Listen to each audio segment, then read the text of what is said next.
Hello children, welcome to my class. Today I am going to teach you the third stanza and the fourth stanza of the poem Daffodils. In my previous class I have explained you the first and the second stanza, and here I will explain you the third and the fourth stanza. And if you watch these two videos, then I am sure your understanding about this poem will be completely clear.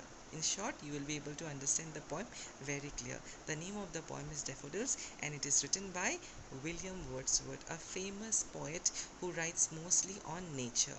So in the third stanza, what do we see in the first line?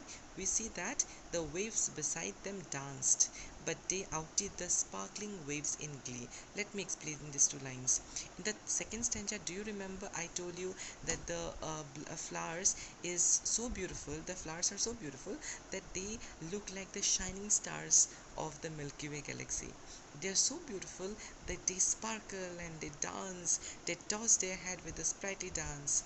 I have a head, but do you think that the flowers have head? Do they have head?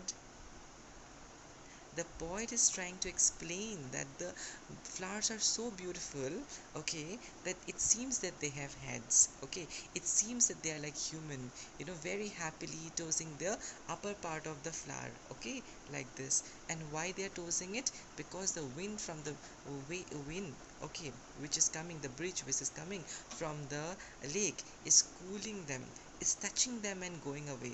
So when the wind is coming and touching them and going away, so they used to shake, all right, they used to move in a very happy dance. So I'm talking about the flower.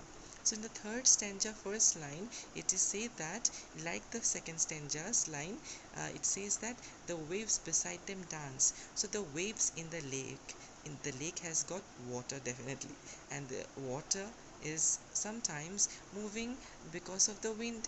And when the wind comes and touches the lake, the waves, small waves, used to appear in the lake. So the waves dance beside the flowers. Though not only the flowers are dancing over the land, in the lake, the waves are also dancing. In the lake, the waves are also moving. Yes, of course. But they outdid the sparkling waves in glee. So now there is a competition. What competition? The waves are also dancing with the wind beside the flowers, okay, and the flowers are also dancing with the wind. So now you tell me, which is more beautiful? According to the poet, the flowers are more beautiful than the wave. According to the poet, the flowers which are moving with the wind are more beautiful than the wave which is moving with the wind. You know what is a wave? The water, when it flows like this, it's called wave. You remember where the daffodil is? The daffodil is beside the lake, that means near to the lake. So the lake water is also moving with the wind, just like a wave, and the flowers are also tossing with the wind. Okay, now there is a competition between them. Who wins? According to poet, the flower wins. Flowers are so beautiful that they in fact had uh, defeated the beautiful waves of the lake. I hope you have understood that. The beautiful waves are dancing, okay, but the flowers are so even beautiful that they have outdid, okay, they have defeated, they had overshadowed the sparkling waves, okay, which is in happy mood, you know forming in the lake. A poet could not be but gay. A poet could not be but gay. Gay here doesn't mean what you may be thinking. Gay means here happiness. One who is happy is gay.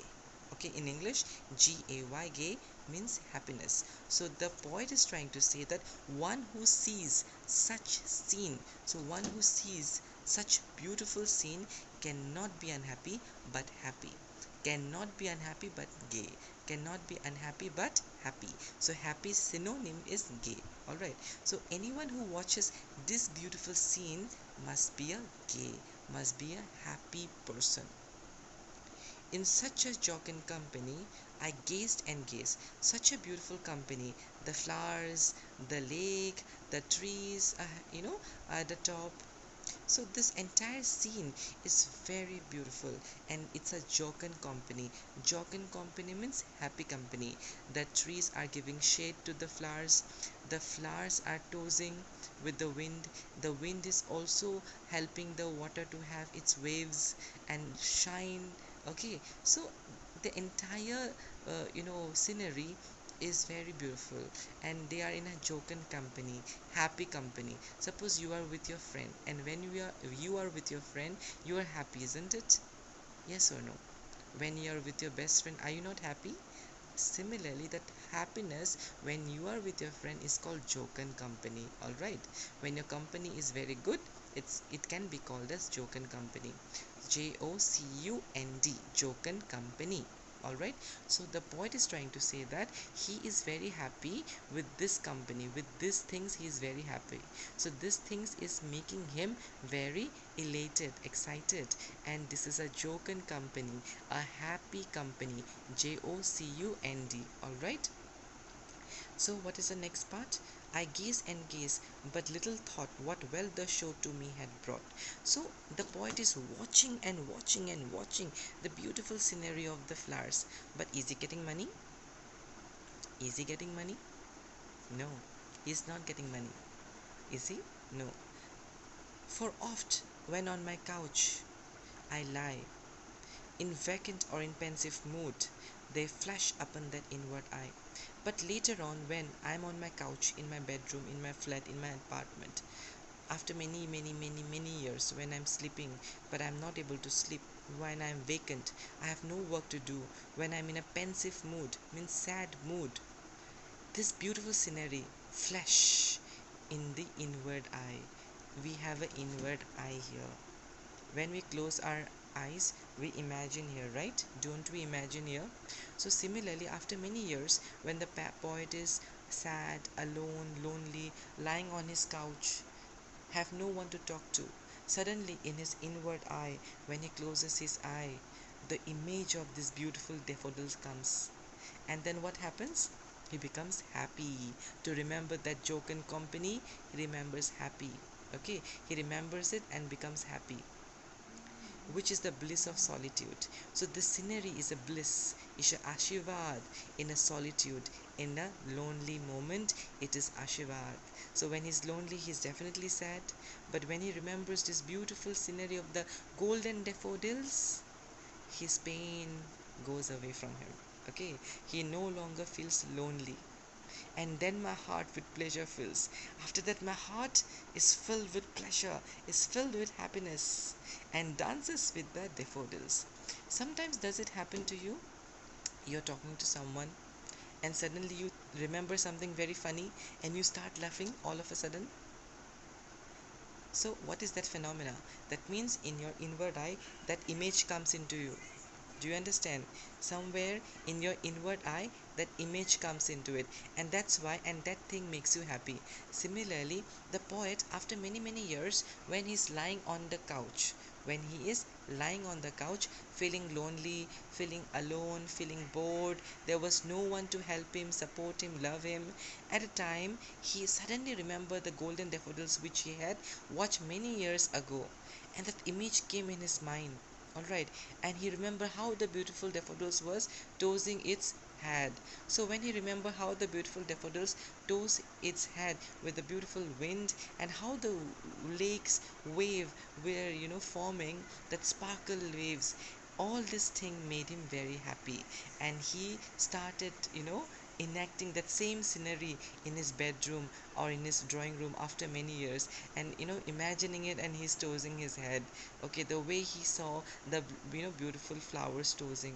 So the last line says that, and then my heart fills with pleasure. That means in my heart, the pleasure comes again, the happiness comes again, and it starts again dancing with the daffodils. It starts again dancing with the daffodils. The way I saw daffodils dancing, I again think and do it. Okay, again I remember those beautiful moments, and automatically, without knowing, my head starts tossing.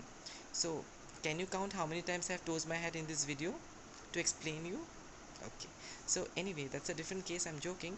What I'm trying to say that I hope you have understood the poem. I have made two videos for this poem. In the first video, I've explained the first and the second stanza. In this video, I have explained the third and the fourth stanza, and I have explained you in very detail. I will also give you the word meanings, question answers, summary, everything I'll give you in WhatsApp. I will in fact give you the flowers picture, okay, in your WhatsApp, so that you can understand how daffodils look like. So this is written by the famous nature poet William Wordsworth, and the name of the poem is Daffodils. I hope all of you have understood it. If you have any confusion, you can message me. Thank you so much.